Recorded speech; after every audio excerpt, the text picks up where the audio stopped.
Hey everyone, it's Reed. Before we get started, I'd love you to go on over to Substack and find me also at the home front.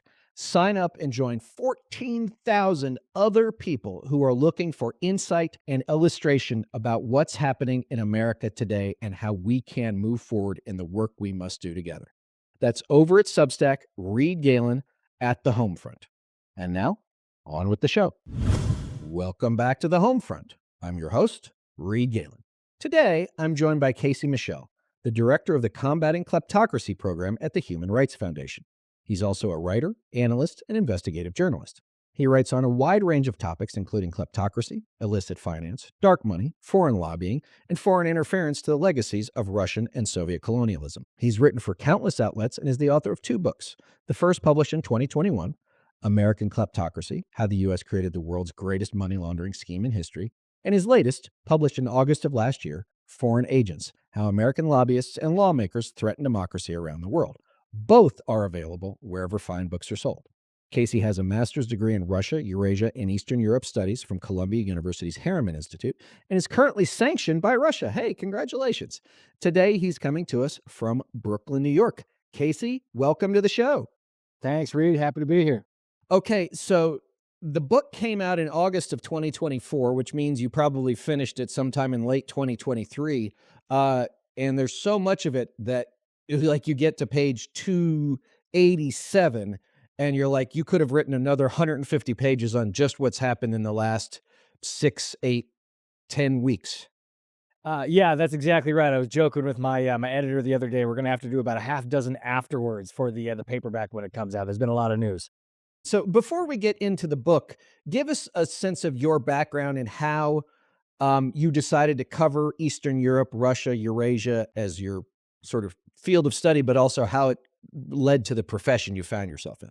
Sure. So my professional background is as a journalist, as folks can hear from my thick American accent. Born and raised right here in the United States. Tend to generally write for American publications here in the United States. But 1,000 years ago, when I was fresh out of college, I decided to go into the Peace Corps. All my friends were going into law school or consultancies. I took a little bit different direction, and someone in the DC office looked at my application and said, this 23-year-old would be perfect to go to Kazakhstan in Central Asia, the post-Soviet country, now been independent for about 35 years or so, and work as an English teacher. And that's what I did for about a year of my life. In my early 20s, I was an English teacher in a tiny town in Kazakhstan. And look, had a lot of highs, had a lot of lows, but that was my first time working and living and beginning to understand not only what the post-Soviet region was like and all of its different manifestations, but also what living underneath a kleptocratic oligarchic dictatorship was like as well. And that got a lot of gears turning. They got me asking a lot of questions. How is the ruling regime moving its money? How is it influencing American audiences and American policymakers? How is it remaining in power for decades on end, as the then dictator was? I ended up coming back to the United States. I was fortunate enough to go to graduate school at Columbia and study some of this. I will say that was 2013, early 2014, when a lot of folks were saying, including some colleagues and even some family members, why the hell would anyone study Russia or the post-Soviet space? Wasn't that all decades ago? Who cares about Russia anymore? And, here we are 10, 12 years later, and we're still talking about it. I suppose it was a wise investment, but not necessarily for reasons I would have wished for. But the rest is really history. That's where it began. And turns out some of these topics were a lot more relevant than I even thought when I was studying them back in graduate school. Well, I would bet. First of all, is Kazakhstan where Borat is from? It is where Borat was set. Do not bring up Borat to any Kazakh friends you may have. Very funny movie, not at all representative of Kazakhstan. Right, of course. No. What was the best food in Kazakhstan? So the main dish, the main traditional dish that they have over there, it's called beshbarmak, which literally translates to five fingers, because you eat it with your hand. It is a combination of these large flat noodles and smoked horse meat. It was the only time I have ever eaten horse, and I gotta say, it was pretty good. Does it taste like chicken? No, not quite like chicken. Didn't quite taste like anything else I've ever had. If you get a chance to have some of it in Kazakhstan, I would recommend it. I don't know about anywhere else. Would you go back to Kazakhstan today? I would love to go back. I don't know if it's necessarily the wisest decision right now from a security perspective. Kazakhstan and Russia are still very close in terms of governmental relations. We know Russian intelligence is still very prominent in Kazakhstan, even though there has been some distance the last few years. I don't know. There are a few other places I'd rather visit first than going back to Kazakhstan right now. Right. Yeah. So we'll leave Soviet Central Asia in the past for now. Okay. So let's bring ourselves up to the present day and talk about your book. As someone who grew up in Washington, D.C. in the 80s, Casey, like my dad worked on Capitol Hill, and I'm sure he was friendly with some lobbyists, but I don't recall them being really a part of our his social circle. I don't recall, I had friends whose moms and dads were members of Congress, but lobbyists weren't like that prominent. At least they didn't feel that way. Again, I was a kid.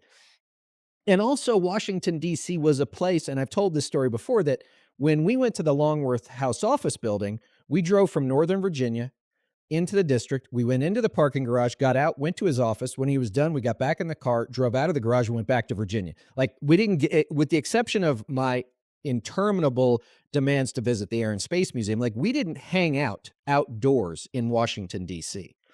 And the reason why I bring those two things together is because when you go back now, as you know, it is a gilded city. We have definitely found this place where, you can find very high-end stores at City Center, and there are multi-million dollar apartments on Pennsylvania Avenue, and all of the things that used to be bereft in Washington, D.C., which is why very few people, A, wanted to make a living there, but B, if you didn't have to, maybe you came after college, you spent a couple of years at the Hill, or maybe, in an agency or in White House, and then you got the hell out of Dodge. But now, it is a wash in money from all sources.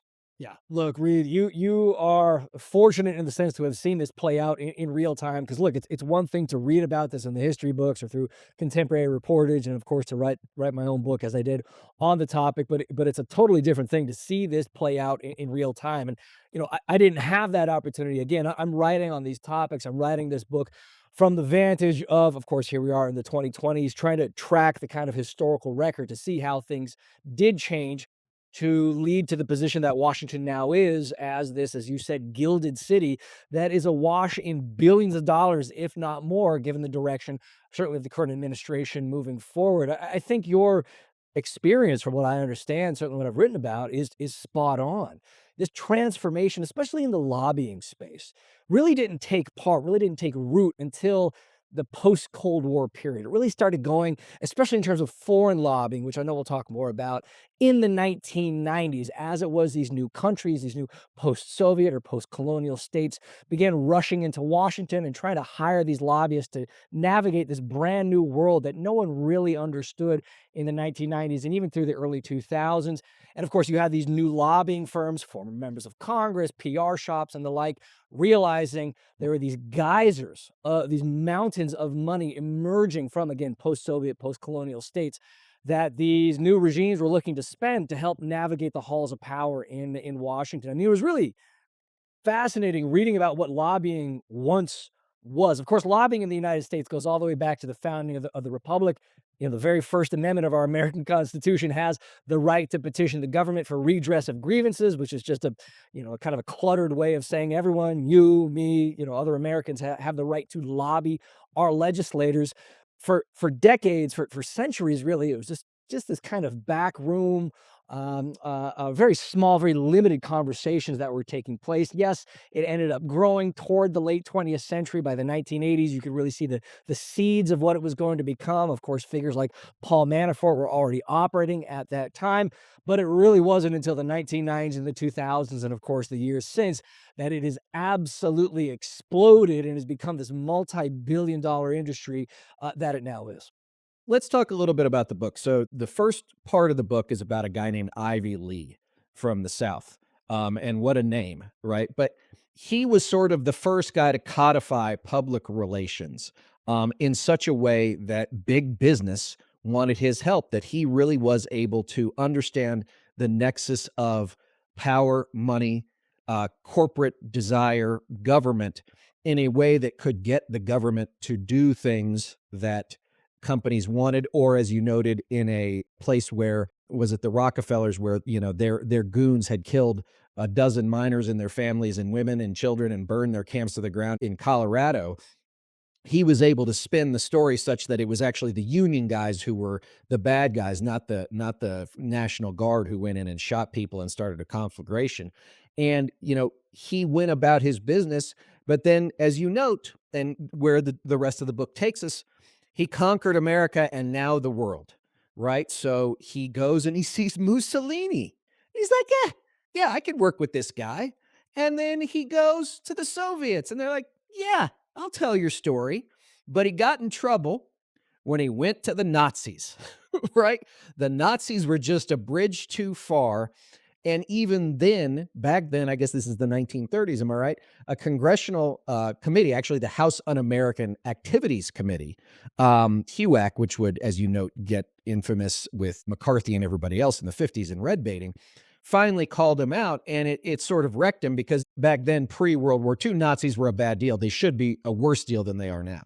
Oh, sure. Look, you say the Nazis were a bridge too far, and they absolutely were for the American public. They certainly were for the members of Congress that ended up grilling Ivy Lee to figure out who was paying him, what he was doing on behalf of the Nazis and Mussolini and the Soviets.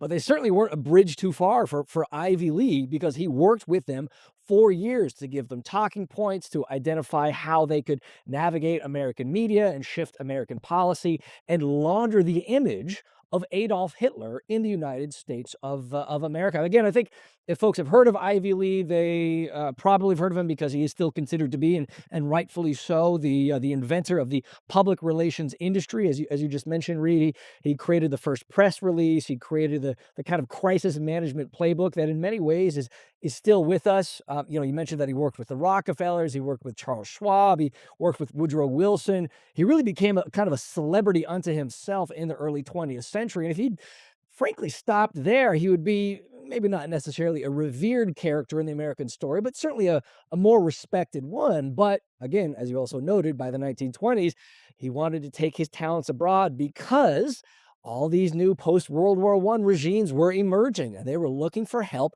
in how to navigate these shifting sands of this new geopolitical era and how to target and influence Americans. Benito Mussolini was willing to pay him, the Soviets were willing to pay him, and at the end of the day, Adolf Hitler and the Nazis were willing to pay him. And this was really the kind of the seed of what would eventually become, by the early 21st century, the foreign lobbying industry. It's not a recent invention. It goes all the way back to the 1920s and the 1930s.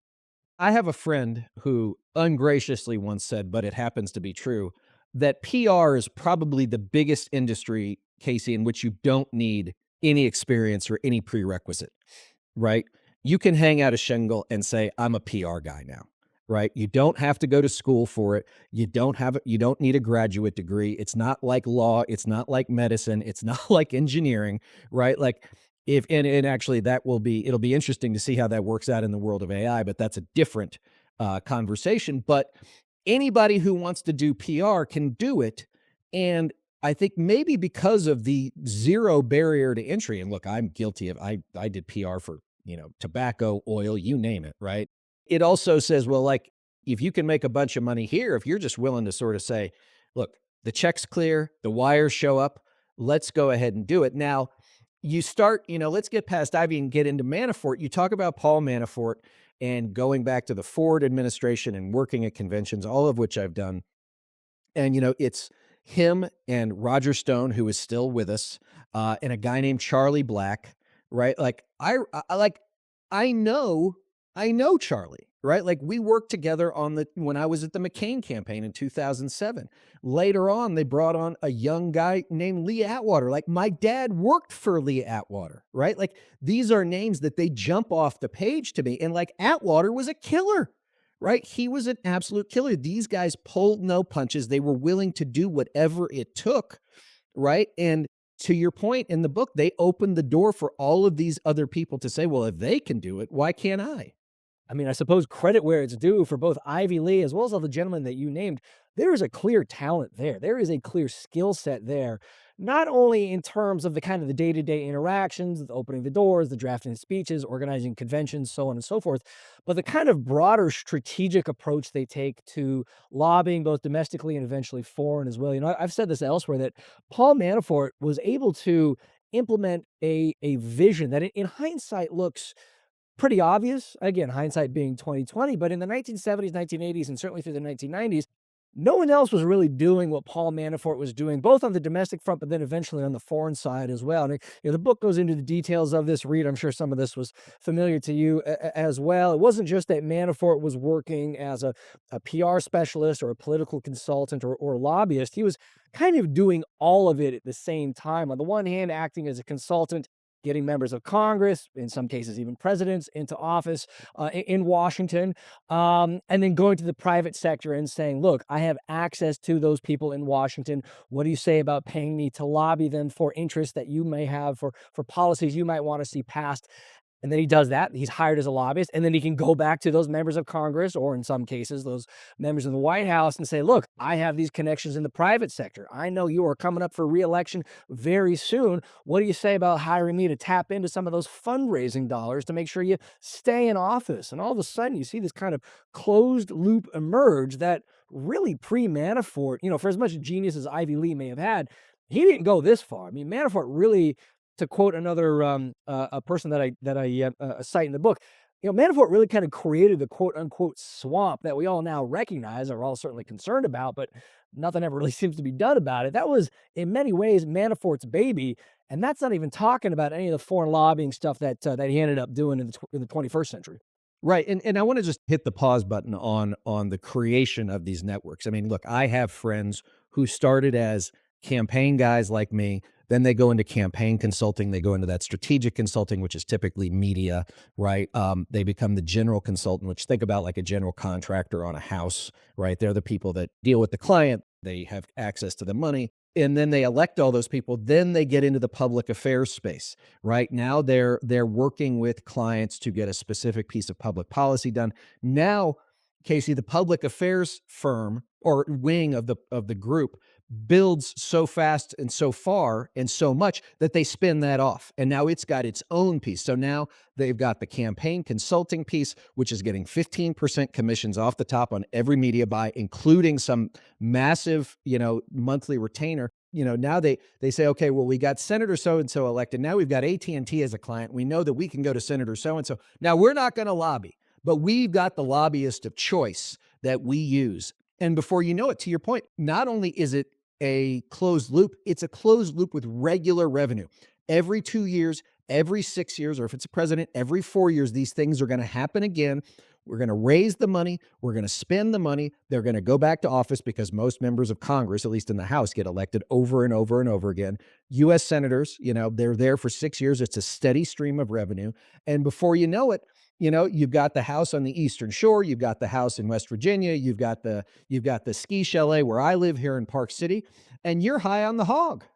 Yeah, no, and not only are you making money hand over fist, not only are you making more connections, finding more success, and obviously raising your own profile itself, but you're also beginning to attract the attention of those outside of the United States, those foreign governments, those foreign oligarchs, those foreign proxies that realize, oh, maybe you're the person to go to who has all of the connections, who has all of the access in Washington and elsewhere, whether it's in the House, whether it's in the Senate, or of course, whether it's in the White House itself. I mean, it's no surprise in that sense that these guys, and they're almost always guys, but in this case, folks like Ivy Lee, but of course, Paul Manafort and his cohort, they generally tend to start on the domestic side. They generally tend to start as domestic lobbyists or domestic consultants themselves.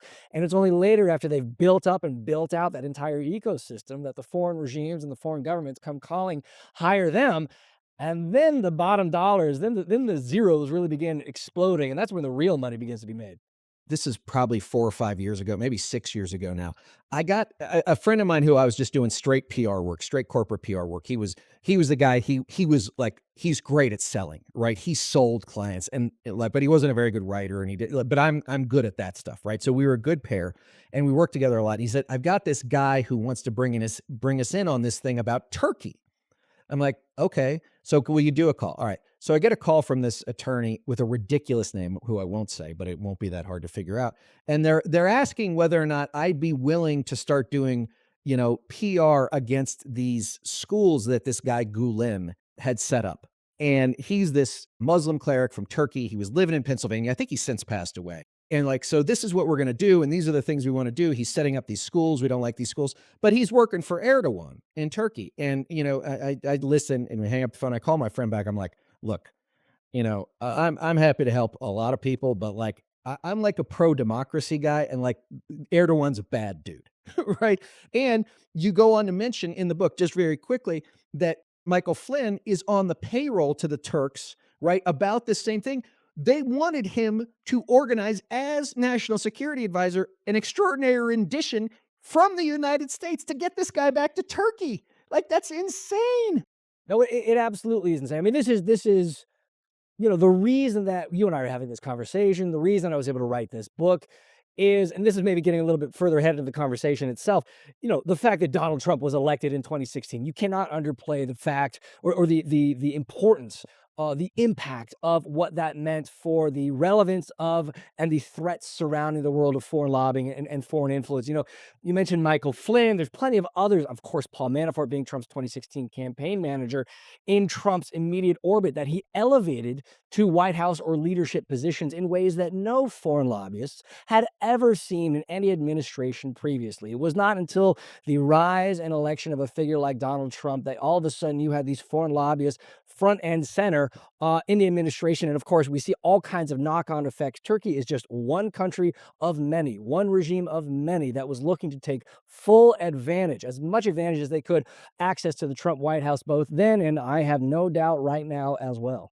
Right. And we'll get to the present day, but I want to talk a little bit more about how we got to this place, because I think it's important to understand, too, that this is very much a bipartisan effort, both on the operative slash lobbyist side and within members of Congress who are looking, many of them, I think your book says maybe it's 10% of people who, have left, who have served in Congress, left and became lobbyists for foreign entities, right? That's an amazing number, considering that doesn't mean it's 43 out of 435. It means 10% of all the people who ever served, right? And one thing you noted, I didn't know this, was that Bob Dole, who was an American hero in 1945 in Italy, nearly died, Lion of the United States Senate, Republican nominee in 1996, was first among them to say, yeah, sure, what the heck? And, look, I get on some level that if you've spent your entire life in government and elective office, right, you're making 187 grand a year, whatever it was and that's not,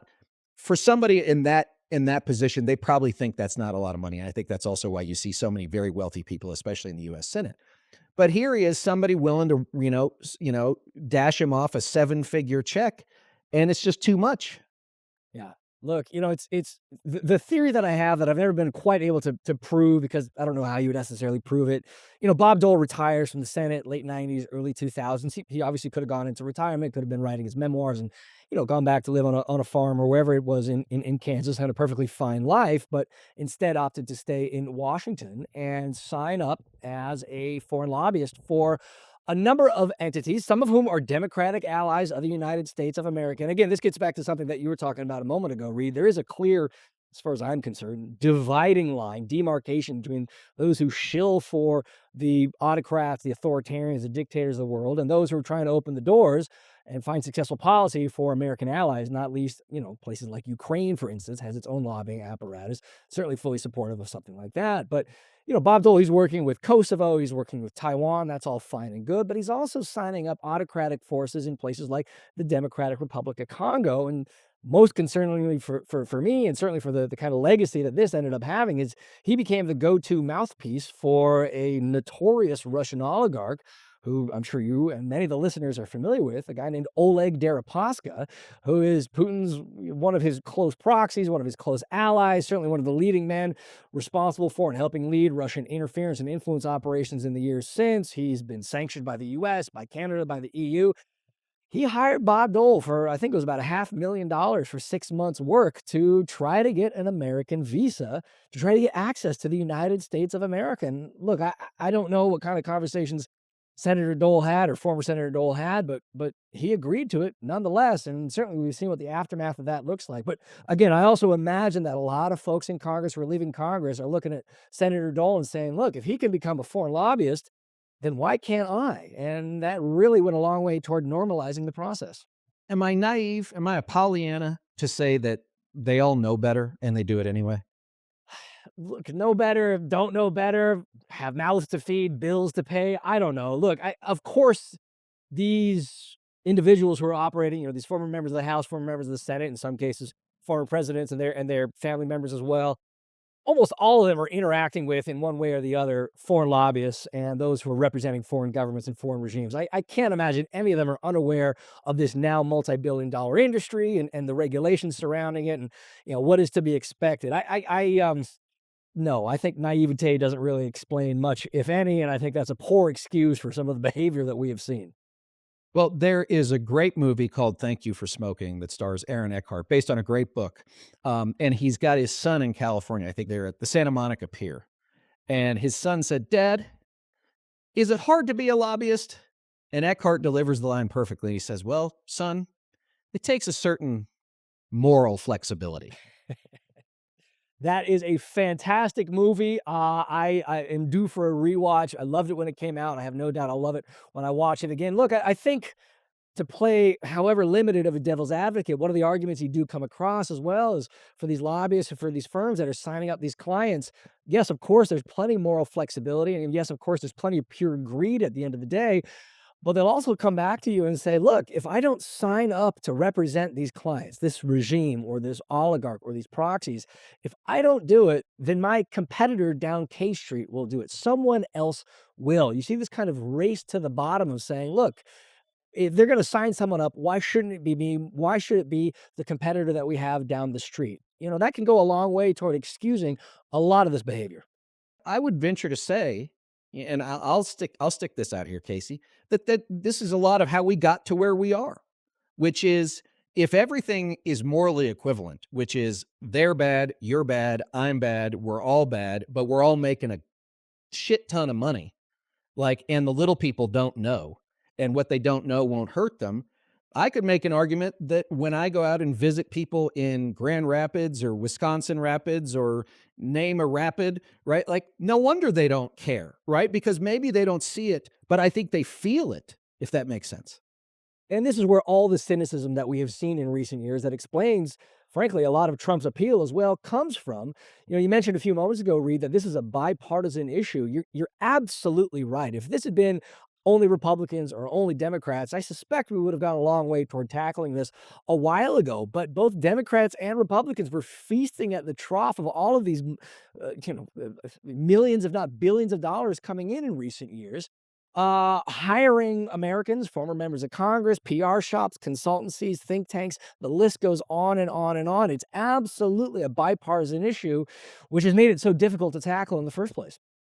Your book expands out because the industry has expanded out into straight PR firms, to law firms, and to management consultants.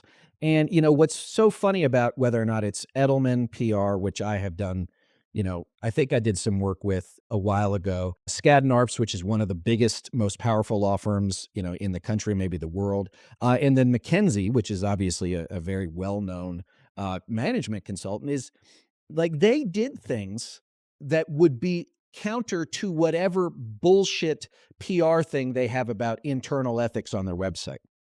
You're 1,000% correct. This is maybe spoiling a little bit of the book, but Edelman, a firm you just mentioned a moment ago, they have an internal human rights ethics policy, which they published, I believe, sometime in the late 2010s, shortly before they signed up the Saudi regime as one of their clients. Now, look, I reached out to Edelman. I asked him whether or not, if memory serves correctly, the Saudi client that they signed up complies with their human rights ethics. I don't know if there's anything in there about beheading journalists or preventing women from driving. They're not comfortable, Casey, with dismemberment, but they're willing to overlook it this one time. Look, I'm glad they're limiting it to that. And of course, at the end of the day, if they said no to the Saudis, then someone else would sign them. And they're probably not wrong. But it gets to this kind of dissonance because these firms look, they talk a big game about rights, about ethics, about, supporting, minority populations, whether it's,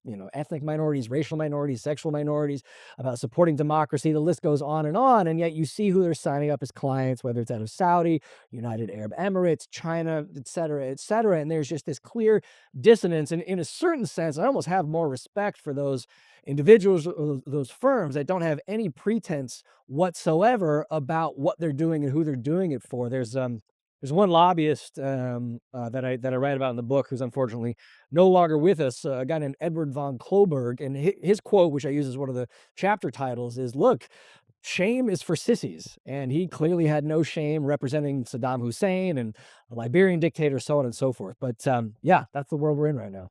And with Skadden Arps, I don't want to harp on the bipartisan nature of this, but a guy named Greg Craig, who was White House counsel for Barack Obama, is a partner at Skadden Arps, goes to work with Manafort in Ukraine, writes a quote unquote analysis of the prosecution of one of the Ukrainian president, his opponent, where she ends up in prison for 7 years, 11 years, whatever it is. Then he gets the New York Times on the phone. And it's not just any New York Times string report. Like, it's David Sanger, who's a very well known, very well thought of national security correspondent. And he just eats it up hook, line, and sinker. Yeah, yeah. If folks want to read more about that, the reason we know so many details of this case is because Skadden Arps had to finalize a settlement with the Department of Justice for however many $1 million it ended up being, both with the DOJ as well as that Ukrainian politician that they were targeting. These were both the biggest settlements in American history in terms of law firms and foreign lobbying. And you're exactly right. I mean, Greg Craig was, as folks can read in the settlement documents, not just some person signing his name to, some final whitewash report. He was front and center, leading on a lot of this in terms of crafting media, in terms of identifying media that could help propel and expand the impact of what Skadden Arps was trying to do. And I think it's worth reminding folks what Skadden Arps was trying to do, what Paul Manafort was trying to do, and what the Ukrainian populace and Ukrainian population in the revolution in 2014 prevented was entrench a pro-Russian, pro-Kremlin dictator in the middle of Ukraine. Viktor Yanukovych was the gentleman's name. He was the one that was toppled in 2014, and he and his allies were the ones that were paying Paul Manafort and Skadden Arps and this whole other constellation of Americans that were trying to entrench pro-Kremlin interests in Ukraine. And of course, again, that was what, 11 years ago now. We're still dealing with it. And who knows what the future holds. The follow on to that is Manafort's, he's found out, he's ruined, he thinks his life is coming to an end. He has to check himself into a spa or something in Arizona. And then a mutual friend, Tom Barrack, who was ultimately also indicted for work like this, but I believe was ultimately acquitted, brings him into Trump world. He's in Trump world. Then he has to leave that again. He's imprisoned. But before he's imprisoned, he is sharing, and we have noted this, and I don't want to go through all of the 2016 Russia connections with Trump again, but he's sharing internal polling data with a Russian security officer, right? Not just like some guy, right? This guy is as they would call it in Tinker Tailor Soldier Spy, a Moscow Center trained thug. Yeah, Paul Manafort he's a lot of things. Certainly, as I describe in the book, he is the kind of progenitor, the creator of the modern foreign lobbying industry. Of course, he was Donald Trump's 2016 campaign manager, but as far as I'm concerned, he was one of, if not the central characters in the entire Russian interference and influence campaign in terms of building those bridges with the Kremlin, with Russian intelligence assets. And again, as you've talked about plenty, as folks could read about in Republican-led reports out of the Senate. Again, this is not some partisan hatchet job. This was a Marco Rubio led committee. Marco Rubio led, absolutely, Senate Intelligence Committee report that he was liaising directly during the campaign, after the campaign, with a known Russian intelligence asset, conveying internal information, having sit-down meetings. I will say, Reed, one of the unfortunate developments is that there's a lot of that information in that report, in some of those Senate reports, that's still classified. And in the final 2 weeks of the Biden administration, I reached out to the Office of Director of National Intelligence,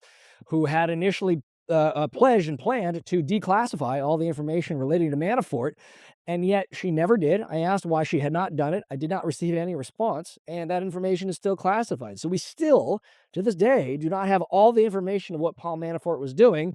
And unfortunately, he is still running around and, by all accounts, is still close with President Trump. Right, and just to bring it up to 2020, and then we'll talk about today.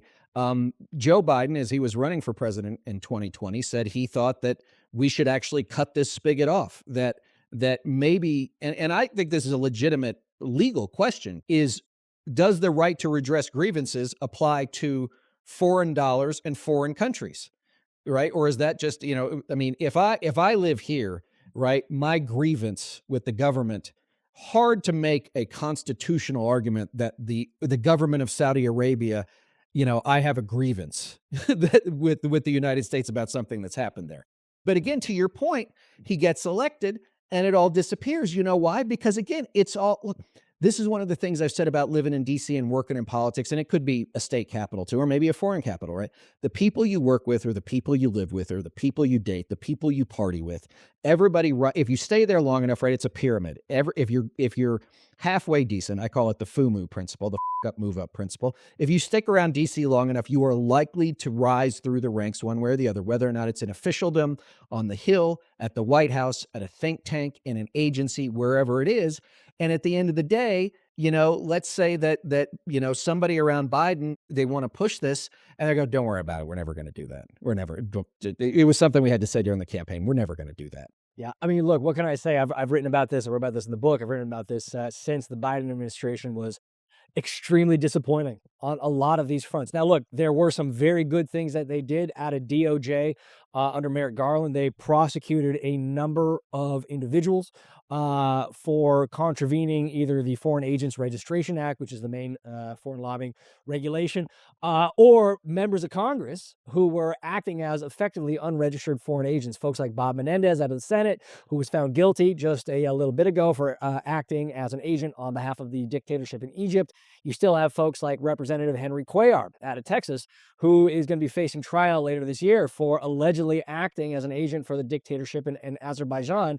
Again, getting back to the bipartisan nature of this, those are both Democrats. And of course, we have our dear beloved mayor here in New York City, Eric Adams, who is now free of all charges from what was previously being accused of acting effectively as an agent for the Turkish government. Right, for coach class airfare, which is just bizarre. But that brings up one thing, one line that I did recall. I've thought about this a lot too. Is one of the foreign dictators sort of sniffed at like how cheap it was to buy Americans, like they were just so cheap. And I've always thought that too. Is politicians, they get charged, for $8,500 worth of illegal gifts, right? Very few of them are like Manafort, where they steal everything they can get their hands on, right? or even Menendez, who went down for gold bars and cars. But American politicians are notoriously cheap to buy, and it could be a former member of Congress or former member of the U.S. Senate, or it could be a $5,000 PAC donation. Look, you're exactly right, Reed. I've said this elsewhere that I think, and I hope they never hear this, but I do think they're selling themselves a little short. I think they should have a little bit higher estimation of what they're worth. I will say the thing that's especially concerning about the Eric Adams case is not just the kind of trivialities of what he was getting in return, the airplane upgrades and the like, but again, what he was actually accused of as well is not just accepting those upgrades and fast tracking a Turkish consulate here in New York, but also soliciting and accepting and directing the accepting for his staff of foreign donations to his reelection campaign. That's where the real concern on my end is, because all of a sudden Donald Trump has lifted the charges there, effectively greenlighting politicians who, as long as they're in Trump's good graces, realize now they can go to foreign sources for funding, for campaigns, for whatever they need, and not have to worry about prosecutions. And again, that's the as you well know, the reddest of red lines as it comes to American politicians and American campaigns. All of a sudden, we're in a brand new world where, according to Donald Trump and his Department of Justice, that seems to be okay. So let's bring it up to the present day. So you talk about that, and I noted that, and that was the one thing I thought about, was that if you do something that's criminal in nature, And it could be anything, right? This is public corruption, but it could be anything. But you give $1 million to the Donald J. Trump Institute for kids who don't read good, and the U.S. attorney in Tucson says, drop the charges, right? Don't run this case. And then also Trump just repealed the Foreign Corrupt Practices Act, which is supposed to prevent Americans and American companies, as I understand, Casey, from bribing foreign officials for potential business, which means, again, we are now the Wild West. I mean, we've always been the Wild West, but now when it comes to this stuff, no enforcement, no prosecution, no oversight, no desire for there to be any oversight. And this is the one thing I noted, and folks are going to hear it in another episode too, is like when I went back in late November after the election, the entire town had already gotten in line, right? The idea, to your point of, well, I'm a Democrat, but I'm not going to take advantage of this just because I don't like Donald Trump, or I'm a Republican, maybe I'm a little bit uncomfortable with this, but you know what? Like, spigot's open, right? Like, we shouldn't be under any illusion. It's an imperial city. I mean, this is the history of imperial cities. Not anything new, but that doesn't A, make it okay, or B, make it sustainable for a populace who is already so far away, both in affection for and belief in what the United States government is supposed to be. Yeah, and you're only going to see the increase in cynicism because of that moving forward. And I frankly don't know where this is all going to end, but certainly, here we are, what, talking on February 13th. It's no stretch. On my end, it's no stretch from the others in the anti-corruption community that I talk to say that the last week, the last 10 days have been the absolute worst in the broader history of American anti-corruption efforts for a couple of reasons that you just mentioned a moment ago, Reed. I think it's worth remembering just last week, Pam Bondi out of the Department of Justice, herself a former lobbyist for the dictatorship in Qatar, she announced that they are going to be dissolving all kleptocracy-related task forces, those that identify and seize and repatriate the assets linked to, corrupt oligarchs, kleptocratic regimes and the like. They're no longer going to be enforcing, presumably, the foreign lobbying regulations around foreign lobbyists who are laundering the images of these foreign regimes themselves. And of course, as you also mentioned, Trump just this week effectively gutting the Foreign Corrupt Practices Act, which, as I wrote about in my first book, that's been on the books since 1977. That was the model for other democracies around the world in terms of preventing their own nationals from bribing foreign countries, foreign regimes, foreign officials, but also preventing American companies, protecting American companies from those greedy officials, because American companies can then say, look, we can't bribe you. Don't bother targeting us because we'll be prosecuted back home. This was the bedrock of America's anti-corruption credentials and anti-corruption playbook. And all of a sudden, it's effectively dead in the water. And I don't know what to say about it. It has been an extremely difficult few days. The two examples that come to mind are FIFA, which runs the World Cup, and the International Olympic Committee, which is like, how did the Russians get the Winter Olympics in southern Russia? Like, that didn't just happen. How did the Chinese get it twice in like 8 years? Right? These things don't just happen. Right? How was it Qatar or the UAE get the World Cup where they had to play the games at 2 a.m. because it was too hot and hundreds of thousands of people died in the building of it, right? Like, it's clear. And now, right, any of those people can be like, well, look, I know you had these rules in the past, but now you don't. So where's the money? Show me the money.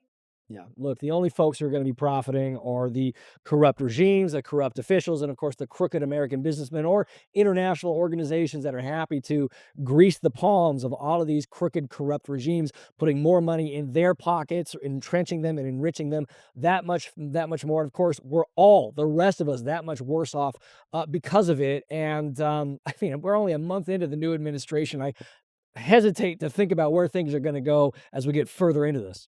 Again, America is for sale at this point.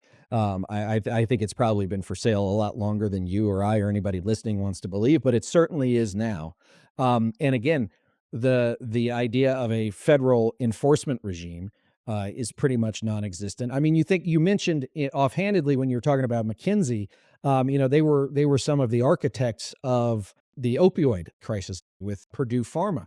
Right? Like, nobody in the Purdue Pharma, nobody in the Sackler family went to prison. And that was before Trump, right? Nobody but probably a few salesmen or doctors for overprescribing has ever been held accountable for the hundreds of thousands, if not millions of, American lives in some of the poorest places in America, will they be held responsible? Nobody in the financial crisis, right, of now almost 20 years ago was ever held responsible for any of these things. And this was before now. So now I would say that if you're a corporate CEO in the US and somebody makes you this offer, it's now going to be, well, this is the cost of doing business. And what you also have within that is a new dynamic in which, whether it's the corrupt regimes abroad, the CEOs or higher ups who are willing to support the regime, or excuse me, the regime, the government in the United States of America, I'd call it a regime. or If they're or not the yet, they'll earn it before long. or the local officials or lobbyists or whomever else in the entire universe of the foreign lobbying or domestic lobbying specter, those who are engaged in any what would otherwise be considered crimes, but no, they're not going to be prosecuted for it.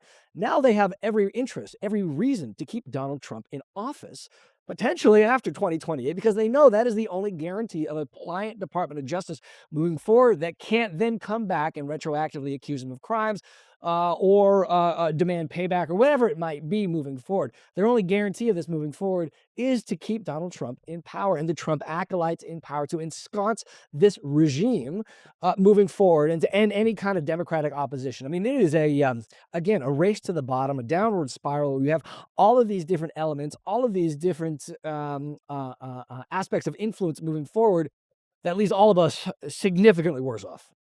I think that's right. And again, I promise you that I have some friends and acquaintances who are in this business now. Like I said, I have been tangentially um, affected by it. I mean, when you mentioned Mercury Public Affairs, Vin Weber was involved in some of this stuff. Like I worked at Mercury in 2009 and 2010, right? Like I'm not sure anybody would have ever come to me. They probably think I'm too big a pain in the rear.